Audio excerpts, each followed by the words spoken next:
हाँ हाँ दीदी, मैंने 2-4 दिन की छुट्टी ले ली है। कल सुबह ही आ जाऊंगा मैं। आप चिंता मत करो। हाँ हाँ दीदी, मैं गोलू को भी ले आऊंगा।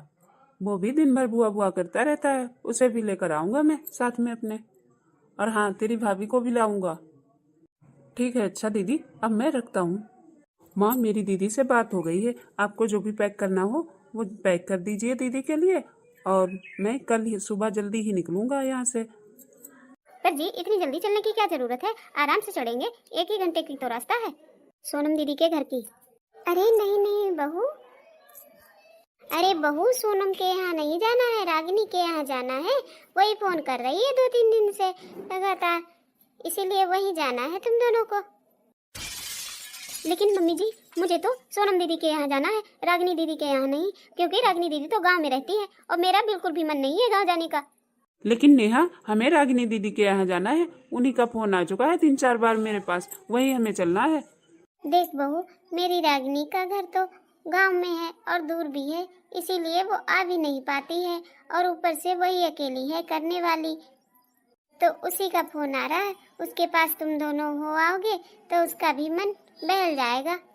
और वो तो आ भी नहीं सकती घर छोड़कर अकेले। और सोनम का क्या है, उसके घर में तो तू जानती है नौकर चाकर लगे हुए हैं, और उसे किसी चीज की जरूरत भी नहीं है। उसका जब मन करता है तब वो आ जाती है। और मेरी रागिनी तो अकेली है, तो वो तो आ ही नहीं पाती है, इसीलिए तुम सबको रागिनी के यहाँ ही जाना है। लेकिन मम्मी, आप तो जानती हो गुड्डू बहुत परेशान हो जाएगा वहाँ जाकर। अरे रागिनी दीदी का घर बिल्कुल गांव में है और वहाँ पे एसी भी नहीं है और कितनी गर्मी होती है, इसीलिए गुड्डू तो वहाँ परेशान हो जाएगा। और देखो मम्मी, मैं भी तो इसी वजह से अपने घर भी नहीं जाती, वरना मेरे मम्मी पापा भी बहुत याद करते हैं गुड्डू को। अच्छा बहू, रागिनी बता रही थी उसने इन्वर्टर लगा लिया है, तो अब लाइट की कोई प्रॉब्लम नहीं है। देखो नेहा, तुम गुड्डू को उसकी नानी के घर नहीं ले जाती, ये तुम्हारा फैसला है, मेरा नहीं। मैंने तो तुम्हें कभी मना नहीं किया कि गुड्डू को अपने मायके लेकर ना जाओ। रही बात गांव की, तो हम अब शहर में रहते हैं, पहले तो हम गांव में ही रहते थे। और वहाँ पे स्कूल में मैंने पढ़ाई भी की है, सरकारी स्कूल में। और अब तुम कह रही हो कि गांव में कोई प्रॉब्लम नहीं होगी गुड्डू को। अरे वो तो वहाँ मस्त घूमेगा। अरे वहाँ की ताजी हवा कितना सुकून देती है, ठंडी ठंडी हवा आती है, ताजी ताजी। देखो नेहा, तुम तो जानती हो कि रागिनी दीदी कितना प्यार करती है गुड्डू से, और तुमसे भी। इसीलिए कहता हूँ कि तुम गांव में कोई परेशानी नहीं होगी तुम दोनों को। अरे मैं तो यहाँ शहर में काम की वजह से रह रहा हूँ, वरना मेरा दिल तो आज भी गांव में ही रहता है। वहाँ की ताजी हवा, सुकून भरी सुबह और हरी भरी सब्जियाँ, बहुत अच्छा लगता है गांव में। देख बहू, तू मेरी बात मान और तैयारी कर ले, गांव में कोई परेशानी नहीं होगी गुड्डू को। ठीक है मम्मी जी, लेकिन मैं सोच रही थी कि मेरे लिए तो दोनों ननद ही एक समान है, तो थोड़े दिन रागिनी दीदी के यहाँ रह लूंगी, फिर सोनम दीदी के यहाँ आ जाऊंगी। हाँ बहू, ये बात तो तूने बिल्कुल सही कही। तेरे लिए तो दोनों ननद एक ही समान है, तो थोड़े दिन तू रागिनी के यहाँ रह लेना और थोड़े दिन सोनम के यहाँ। ठीक है मम्मी जी, ये कही ना आपने मेरे दिल की बात। अरे मैं थोड़े दिन रागिनी दीदी के यहाँ रहकर फिर सोनम दीदी के यहाँ आ जाऊंगी। ठीक है ना मम्मी, अब तो आपको कोई परेशानी नहीं है ना? हाँ बहू, ये बिल्कुल ठीक रहेगा। अच्छा माँ, आज मैं ऑफिस हो आता हूँ, थोड़ा काम निपटा लेता हूँ, फिर तो मैं कल से छुट्टी पर ही रहूंगा। ठीक है बेटा। अच्छा बहू, ये ले पूरे 20,000 रुपए हैं। रागिनी के लिए साड़ी और उसके बच्चों के लिए कपड़े और उसकी सास का और जमाई जी का सूट, सारे ले आना तू। और हाँ, तू टेंशन मत लेना, गुड्डू को यहीं पे छोड़ जाना और शाम का खाना भी मैं बना लूंगी। लेकिन मम्मी, ये पैसे थोड़े कम हैं, क्योंकि सोनम दीदी के यहाँ तो सब ब्रांडेड कपड़े पहनते हैं, तो ये पैसे तो बहुत कम है। अरे बहू, सोनम के लिए नहीं लाने कपड़े, क्योंकि वो तो आती रहती है। अरे पिछले महीने ही तो आई थी, तो मैंने उसकी पसंद के उसको कपड़े दिलवाए थे। और सोनम ना अपनी पसंद के कपड़े पहनते हैं, तो उसकी पसंद के नहीं लाने हैं, बस रागिनी के लिए ले आ तू। ठीक है, अच्छा तो तू थोड़ी देर आराम कर ले, फिर चली जाना मार्केट, ले आना सारा सामान जो जो मैंने बताया है। और हाँ, सोनम को थोड़े बहुत पैसे ही दे देना, क्योंकि वो कपड़े वपड़े ज्यादा पहनती नहीं है, वो सिर्फ अपने मन की पहनती है। ठीक है, अच्छा मैं चलती हूँ बहू। अरे कैसी माँ है ये, अपनी सगी बेटियों में इतना फर्क करती है। मैं ऐसा करती हूँ, इन पैसों से मैं सोनम दीदी के लिए कपड़े ले आती हूँ और रागिनी दीदी को अपने पास से ही दे दूंगी। अरे सोनम दीदी का घर इतना बड़ा है, इतने नौकर चाकर लगे रहते हैं उनके घर में। अरे वो क्या सोचेंगी अगर मैं उनके घर खाली हाथ जाऊंगी? मेरी तो बेइज्जती हो जाएगी। इसीलिए मैं सोनम दीदी के लिए इन पैसों से कपड़े ले आऊंगी और रागिनी दीदी को अपने पास से ही दे दूंगी कुछ। उनके यहाँ क्या है, वो तो गांव में रहती हैं। अरे सोनम दीदी के घर जाऊंगी, ऐसे आराम से रहूंगी। अरे उनका घर भी तो देखो, लगता है महल है महल। उनके घर में नौकर चाकर रहते हैं, बस ऑर्डर दो और चीज तैयार है बनकर खाना है। जो भी खाना चाहो वो भी मिल जाता है बैठे बैठे, और एसी में मजे से रहूंगी मैं। यहाँ पर सब रागिनी दीदी करते रहते हैं। अरे उनके यहाँ है ही क्या, एक तो छोटा सा घर, ऊपर से एसी भी नहीं लगी है। अरे खुद तो सड़ती रहती है गर्मी में, और मुझे भी और मेरे बेटे को भी बुला रही हैं सड़ने के लिए। पर मैं जानती हूँ वो खुद तो आ नहीं सकती, इसीलिए बुलाती है भाई भाभी आए और भर भर के ले आए। अरे सोनम दीदी का घर तो इतना बड़ा है। अरे सोनम दीदी जब भी आती हैं गुड्डू के लिए कितने सारे खिलौने लेकर आती हैं, महंगे महंगे कपड़े लेकर आती हैं। और मैं तो भाई खाली हाथ तो बिल्कुल भी नहीं जाऊंगी सोनम दीदी के यहाँ। अरे एक मेरी सास, उसे देखो, अरे एक बेटी के लिए 20,000 रुपए और दूसरी के लिए कुछ भी नहीं। मैं तो भाई खाली हाथ नहीं जाऊंगी सोनम दीदी के घर, इसीलिए मुझे जो ठीक लगता है मैं वही करूंगी। मम्मा मम्मा।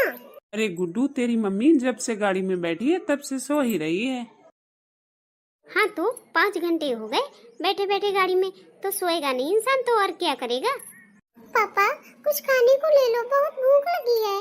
पर बेटा बस अभी पहुंचने वाले ही हैं तुम्हारी बुआ के घर, वहीं जाकर खाएंगे जो। अब तो गाड़ी वहीं पे रुकेगी। खुश तो ऐसे हो रहे हैं जैसे इनकी बहन ने बहुत सारे पकवान बना कर रखे हैं इनके लिए। क्या नेहा, तुमने कुछ कहा? नहीं, मैंने क्या कहा? पापा मम्मा को छोटी बुआ के घर जाना था, इसीलिए मम्मा नाराज है, क्योंकि छोटी बुआ के घर एसी है, बड़ी बुआ के घर एसी नहीं है। गुड्डू, बड़ी बुआ के घर एसी की जरूरत भी नहीं है। हाँ बेटा, क्योंकि आपकी बुआ जी लद्दाख में रहती है, इसलिए। देखो नेहा, हम दीदी के घर पहुंचने ही वाली हैं, तो ऐसा करना, तुम वहाँ पे जाकर ऐसा व्यवहार बिल्कुल भी मत करना जैसा कि तुम कर रही हो, नहीं तो दीदी को बहुत दुख होगा, बहुत बुरा लगेगा उन्हें। हे भगवान, कैसे रहूंगी मैं 2 दिन यहाँ पे बिना एसी के? और बता भैया, घर पे माँ पापा कैसे हैं? सब ठीक हैं दीदी। अरे रूही, देखो ना तुम्हारे गुड्डू भैया आए हैं। क्या रूही, तुम्हें इतना भी नहीं सिखाया तुम्हारी माँ ने? अरे बाहर से आते हैं तो हाथ पैर धोकर आते हैं, जाओ पहले हैंड वॉश करके आओ। दीदी, आपने अपनी रूही को इतना भी मैनेज नहीं सिखाया क्या? नहीं भाभी, आपने शायद ध्यान नहीं दिया, दरवाजे के बाहर ही एक टंकी लगी हुई है, उसी से हाथ मुंह धोकर ही अंदर आते हैं। जाओ चिंकी, गुड्डू को लेकर जाओ, देखो गुड्डू भैया आए हैं। गुड्डू जाओ, तुम चिंकी के साथ खेलो, उसके साथ बहुत सारे खिलौने हैं। अच्छा भाभी, आप भी परेशान हो रही होंगी तो उधर चलिए, बाहर मैं कूलर लगा देती हूँ, उसी में आराम से ठंडी ठंडी हवा खाकर बैठिए, तब तक मैं खाना लगा लेती हूँ। जी नहीं नहीं दीदी, आज आप आराम करिए, आज तो नेहा खाना बना लेगी। अरे नहीं राकेश, मैं बना लूंगी ना, आज ही तो भाभी आई है, उसे थोड़ा आराम तो करने दो, कितना थकी होगी वो, आराम से तब तक आराम करेगी, तब तक मैं बना लूंगी। इन्हें तो कूलर की हवा ही ठंडी लगेगी, क्योंकि एसी तो ये लगवा ही नहीं सकती, कंजूस कहीं की। और बता राजेश, घर पे सब कैसे हैं?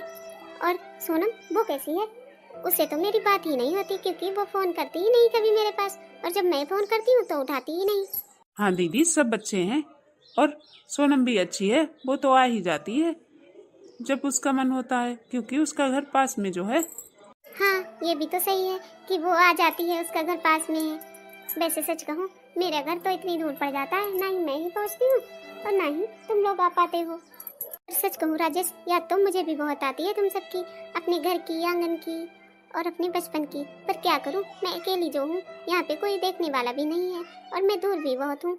तो ठीक है राजेश, तू भी आराम कर ले, मैं तब तक खाना बना लेती हूँ, तब तक तेरे जीजा जी भी आ जाएंगे, सभी लोग साथ में बैठकर खाना खाएंगे। हाँ दीदी, ये ठीक है।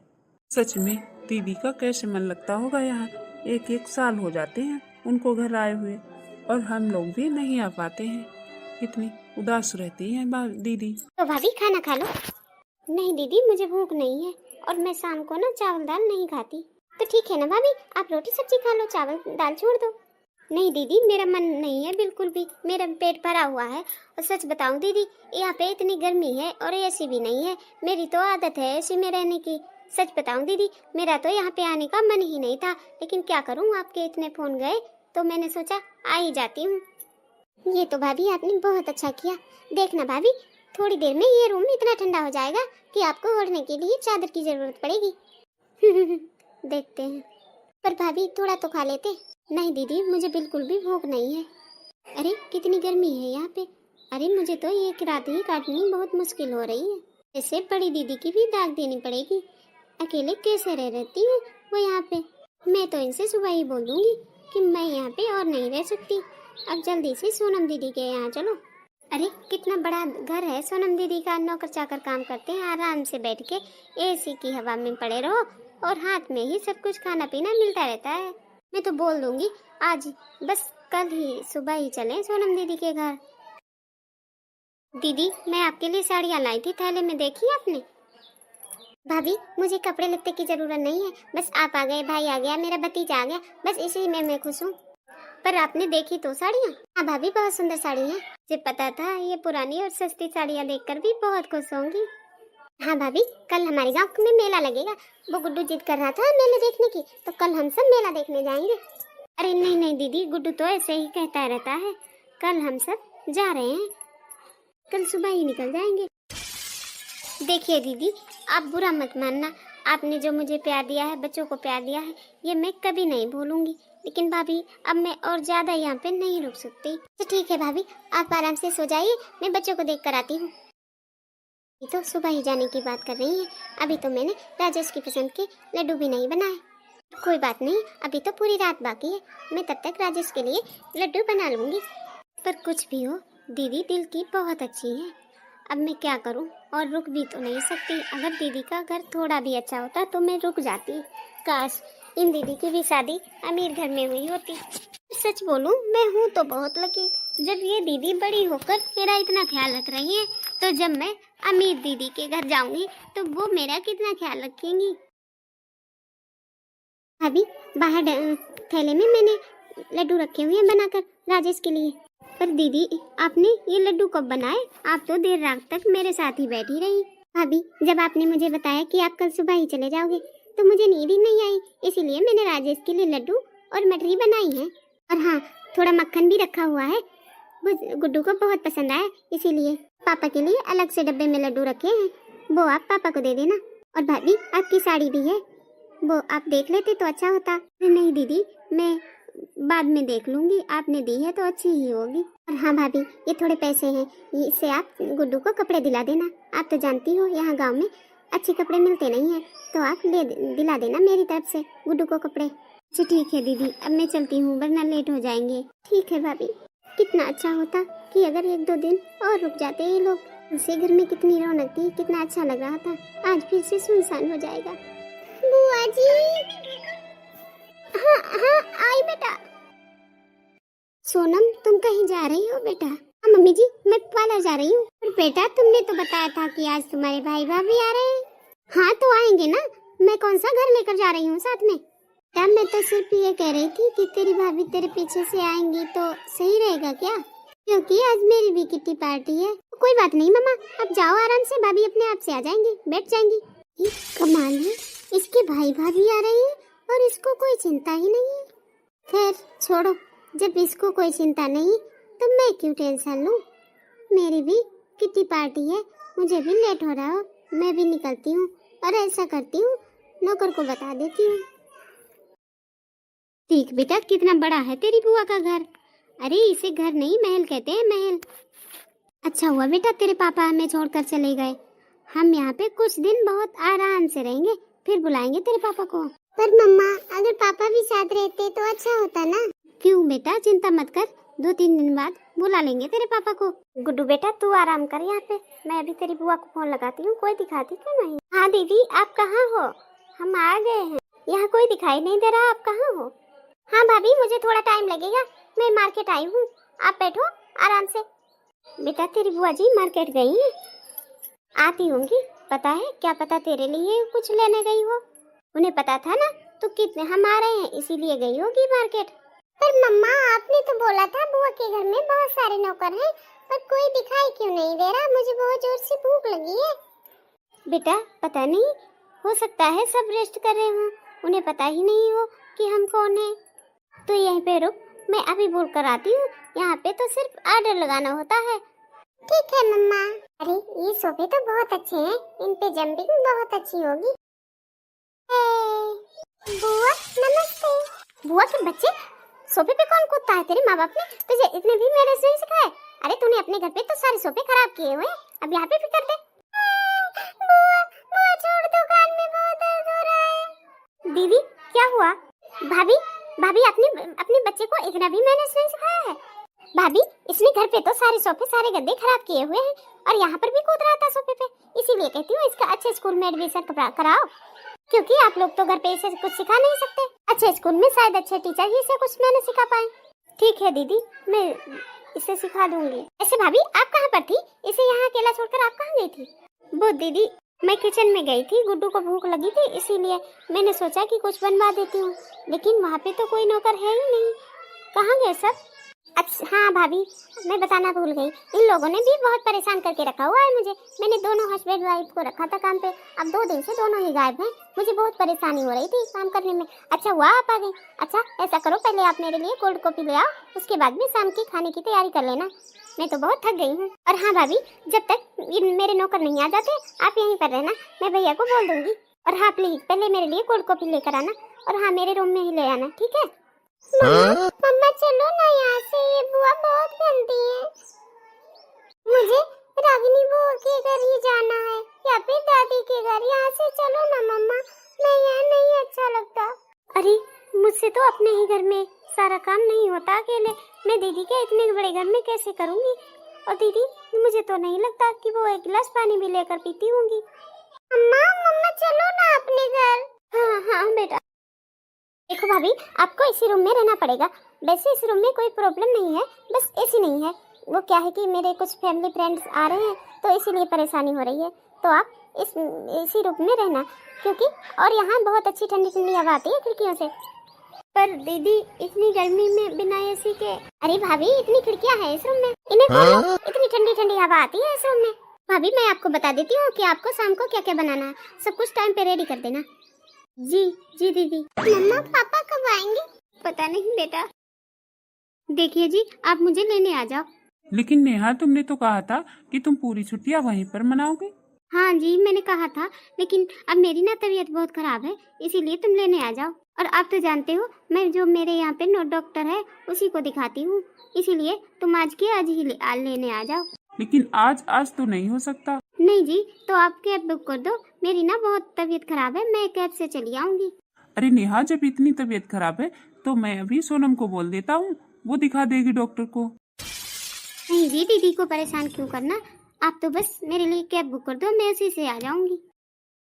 देखिए दीदी को क्यों परेशान करना, उनके घर पे वैसे भी बहुत सारे गेस्ट आए हैं, तो आप ही आ जाइए, नहीं तो कैब बुक कर दीजिए। ठीक है मैं देखता हूँ, थोड़ी देर में बताता हूँ फिर।